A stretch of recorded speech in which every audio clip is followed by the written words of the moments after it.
আমার একটা সৎ বোন ছিল, নাম অনিমা। আমার বোন বাসা থেকে 1 কিলোমিটার দূরে থাকত। একদিন আমাদের বাসায় আমার সৎ বোনকে বেড়াতে নিয়ে আসলাম। তারপর এক রাতে যা ঘটল তা শোনার পর তোমরা থমকে যাবে। তার আগে আপনারা যদি আমার এই ছোট্ট চ্যানেলটির নতুন দর্শক হয়ে থাকেন তাহলে চ্যানেলটি সাবস্ক্রাইব করে সাথে থাকবেন। তো বন্ধুরা, মূল ঘটনাটি বলি। আমি কোনোদিন বাবাকে মায়ের গায়ের উপর হাত তুলতে দেখিনি। আজ হাত তুললেন। আমার মাকে বাবা আজ মারলেন, কিন্তু মায়ের চোখে পানি নেই। রাগে দাঁতে দাঁত চেপে কিডমিট করছেন। বাবার চোখ দিয়ে টলমল করে পানি পড়ছে। বাবা ভেজা গলায় বললেন, উঠতে বসতে যে সোহানার খোঁটা দেয় সে আজ মরে গেছে। এবার খুশি তো? এখন থেকে অন্তত আমাকে রেহাই দাও। সুহানা নামটা আমি আজ প্রথম শুনিনি, আগেও বহুবার মায়ের মুখে শুনেছি। মা বাবার সাথে একটু রেগে গেলেই সোহানার নাম ওঠে। আমি বারবার জানতে চেয়েছিলাম মায়ের কাছে কে এই সুহানা। মা মুখে ভেঙচি আকৃতি এনে ভাষাকে বিকৃতি করে বলেছিল, তোর বাপের প্রেমিক লাগে। আমাকে বিয়ে করার আগে সুহানার লগে তোর বাপের সংসার ছিল। বাবা মাথা নিচু করে সেদিন আমার সামনে থেকে চলে গিয়েছিল। বোঝাই যাচ্ছে নিজের ছেলের সামনে তিনি বেশ অপমানিত হয়েছেন। বাবার জন্য আমার বড় মায়া লাগে। মায়ের এই গালি প্রতিবাদ বাবা কোনোদিন করেননি, কিন্তু আজ প্রতিবাদ করেছেন। প্রতিবাদের ভাষা ছিল সজোরে একটি থাপ্পড়। বিগত বছরের রাগ বাবা একটি থাপ্পড়ে কমাতে পেরেছেন তো? আমি দুপুরের খাবার খেতে বসেছি, মা তরকারি দিচ্ছিলেন। বাবা এলেন হঠাৎ ঘরে। তখনই মায়ের হুঙ্কার। ঘুমিয়ে ঘুমিয়ে স্বপ্ন না দেখে তার সাথে গিয়ে দেখা করলে কি হইতো না করতাম আমি। এত বছরেও না কইরা ফিরতে পারছি। বাবা এগিয়ে এলেন, থাপ্পড় দিয়ে সোহানার মৃত্যু সংবাদ প্রকাশ করলেন। আমার গলা দিয়ে আর ভাত নামে না। বাবা ঘর থেকে চলে গেলেন। মায়ের দিকে তাকিয়ে বুঝলাম মৃত্যু সংবাদ শুনে রাগ একটু কমেছে। আমি খাবার রেখে নলকূপে হাত ধুয়ে ফেলেছি। মনটা কেমন খারাপ লাগছে। বাবা যে আজ আর দোকানে যাবেন না বোঝাই যাচ্ছে, তার চেয়ে ভালো আমি আরও এগিয়ে বসি, কাস্টমারকে চাল দিতে দিতে মনটাকে অন্যদিকে ঘুরিয়ে রাখা যাবে। রাত তখন 12টা হবে। আমি বই পড়ছিলাম। হুমায়ুন স্যারের মিসির আলীর সমগ্র বইয়ের তন্দ্রাবিলাস আমার দুই চোখে তন্দ্রা কাটিয়ে দিল। দরজায় ঠকঠক। দরজার ও পাশ থেকে বাবার গলার শব্দ, রিয়াদ ঘুমিয়ে পড়েছিস? আমি কোনো জবাব না দিয়ে দরজা খুলে দিলাম। বাবা ঘরে ঢুকে আমার বিছানায় বসতে বসতে বললেন, ঘুম আসেনি এখনো? তোর সাথে গল্প করতে এলাম। বাপ বেটার গল্প অন্য কারো শুনতে হয় না, তাই এখন এলাম তো সমস্যা হবে না তো? আমি মুচকি হেসে বললাম, না বাবা, আমার আরো ভালো লাগছে যে তুমি এসেছো। আজ এই ঘরে ঘুমাও। মায়ের ব্যবহারে মন খারাপ করে থেকো না। বাবা পা তুলে আয়েশ করে বসলেন। ইশারায় আমাকে চেয়ার টেনে কাছে যেতে ইঙ্গিত করলেন। আমি কাঠের চেয়ার নিয়ে বাবার মুখোমুখি বসলাম। বাবা আমার দিকে কিছুক্ষণ তাকিয়ে রইলেন। তারপর দেয়ালের দিকে তাকিয়ে বললেন, তোর অনেক কিছু জেনে রাখা দরকার। আমি তোকে জানাতে চাই।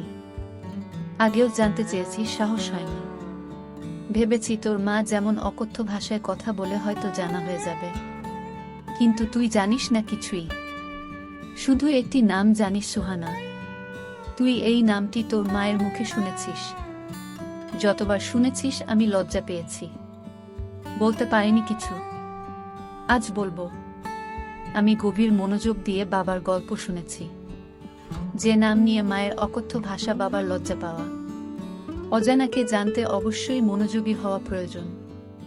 দাদা এক নাগারে গল্প বলছেন, লুকায়িত এক গল্প। তোর মায়ের মুখে সুহানা নাম শুনে হয়তো ভেবেছিলেন আমার অন্য কারো সাথে কোনো সম্পর্ক আছে। সত্য হলো সুহানার সঙ্গে আমার কোনো সম্পর্ক নেই। সুহানা আমার বিয়ে করা প্রথম স্ত্রী ছিল। তোর দাদা দাদি পছন্দ করে বিয়ে করেছেন, তোর দাদার বাড়ির কাছেই। আমরা যে এত বছর ধরে তোর দাদা দাদিকে রেখে শহরে থাকি তার একটি কারণ এই সোহানা।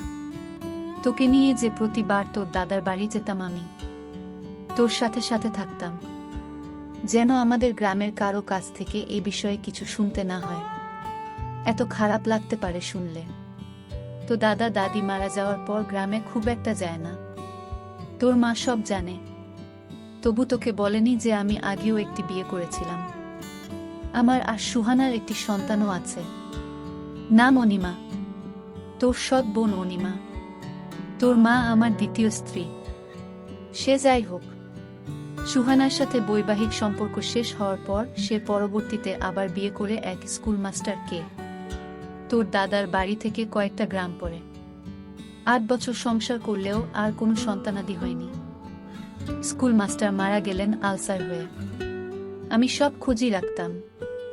রাখার কারণ অনিমা আমার মেয়ে। আমি তাকে আমার কাছে রাখতে পারিনি। মাস্টার মারা যাওয়ার পর সেই সংসারে টানাটানি অবস্থা। আল্লাহ আমাকে যথেষ্ট দিয়েছেন, কয়েকটা সংসার চালানোর তৌফিক দিয়েছেন। আমি প্রতি মাসেই যাই সেই এলাকায়। কাউকে দিয়ে খবর পাঠালে অনিমা আসে। বাবা বলে এসে জড়িয়ে ধরে। কত বায়না তার। আমি আসার পথে পুরো মাসের খরচ দিয়ে আসি অনিমের হাতে। তোর মা এসব জানে। আমি গোপন করি না তোর মায়ের কাছে। আমি অনিমা জন্মদাতা। সে আমার কাছে মেয়ে হিসেবে পাও না। আমি তাদের বলি, আমি অনিময় মায়ের সাথে দেখা করি না। দেখা করাটা বেমানান, লোকে মন্দ বলবে। তাই লোক মারফত অনিমাকে ডেকে আনে। আর এখন তো সরকারি কলেজে অনার্স শেষ করবে এই বছর। এখন তো কলেজে গেলেই মেয়ের সাথে দেখা করতে পারি। কিন্তু ওই যে আমি তোর মায়ের কাছে কোনো কিছু লুকাই না। তোর মা মনে করে আমি হয়তো উনি মায়ের সাথে দেখা করি। এজন্যই রাগের মাথায় 2-4টা কথা শোনায়। এতে আমার খারাপ লাগে না।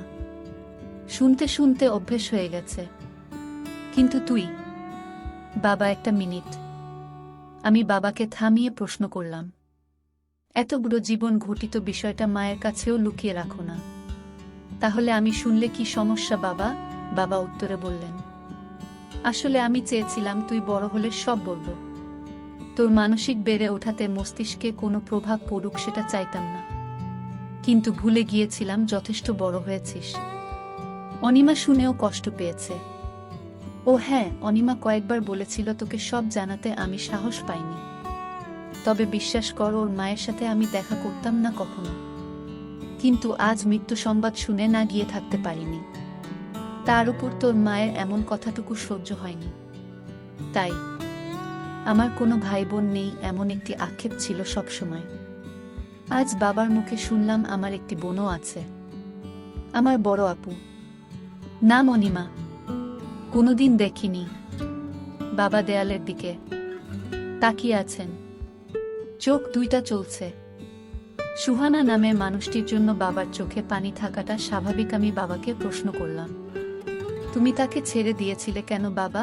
বাবা দেওয়াল থেকে দৃষ্টি আমার দিকে দিলেন, একটা দীর্ঘশ্বাস ছেড়ে বললেন, যে মানুষটা দুনিয়া ছেড়ে চলে গেছে তার সম্পর্কে কিছু না বলাই উত্তম। এতটুকু জেনে থাক আমাদের মনের মিল ছিল না। তবে বুঝতে একটু দেরি হওয়াতে 4 বছর সংসার টিকেছিল। পরে আর টিকে নেই। সে অনিমাকে নিয়ে গেছে। আমার কাছে কোনোভাবেই রাখতে পারিনি। জোর করলে হয়তো পারতাম।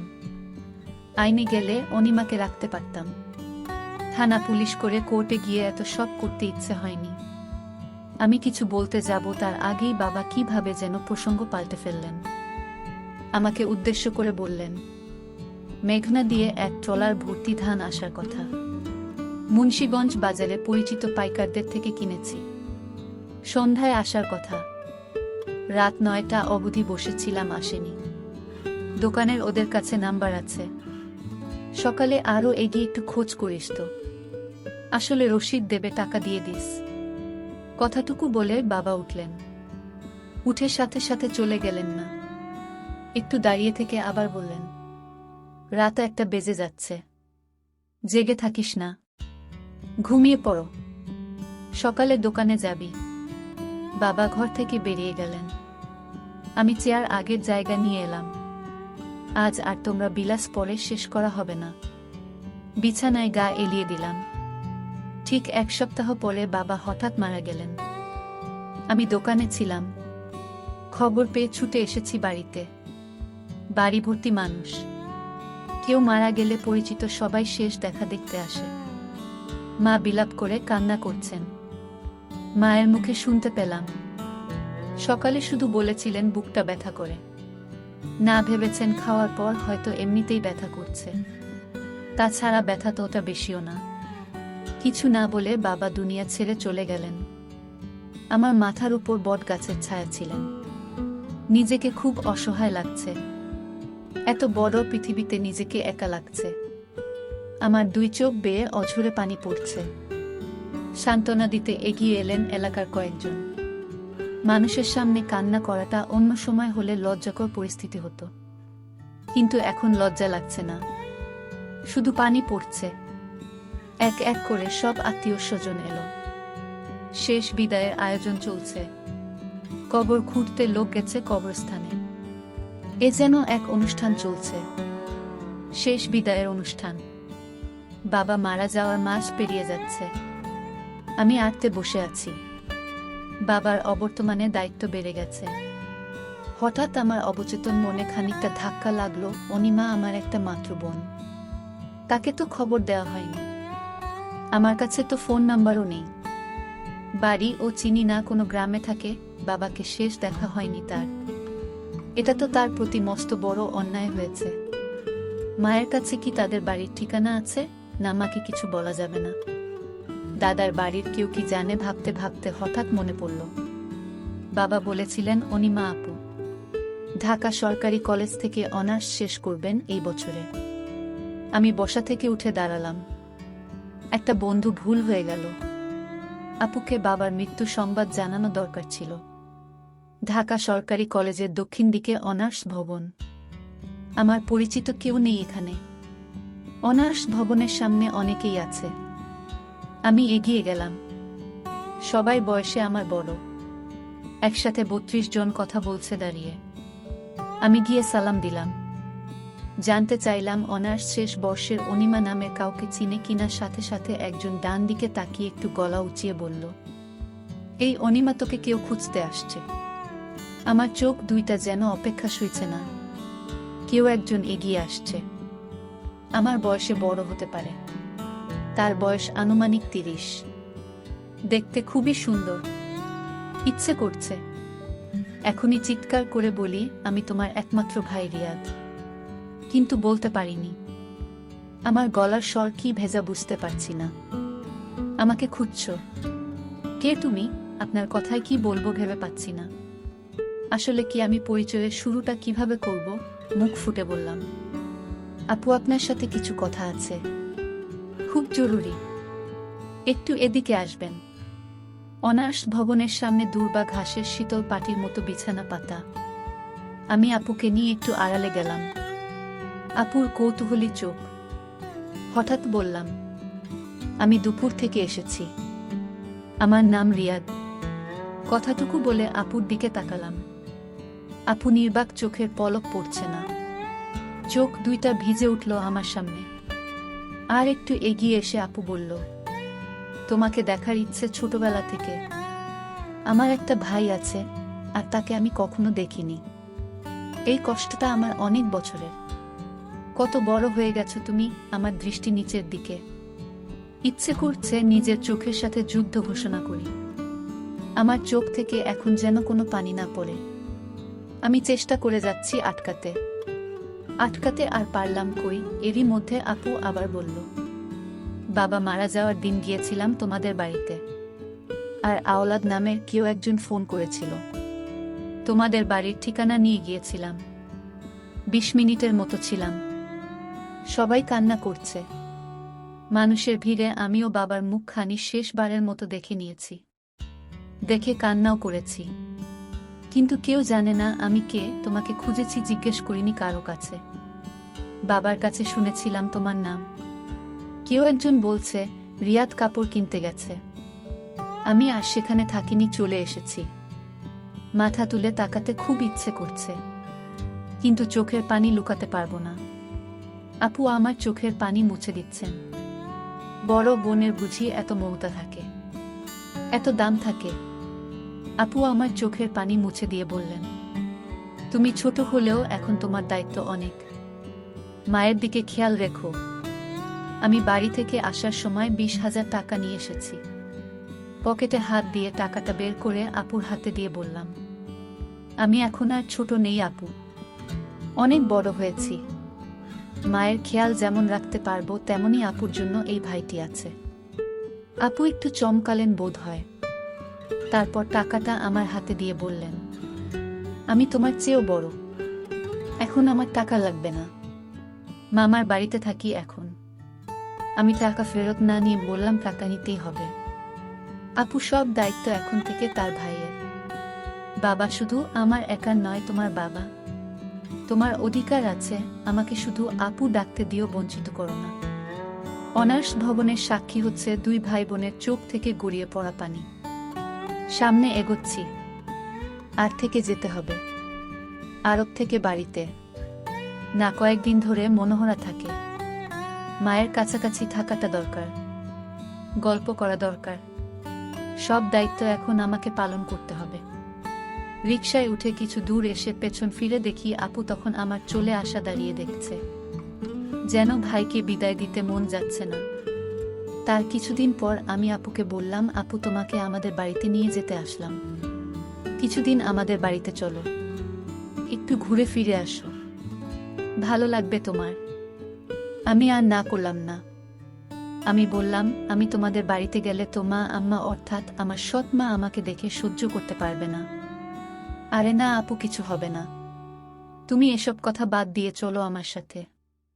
আমিও ভাইয়ের কথায় মায়ের টানে আমি চলে গেলাম তাদের বাসায়।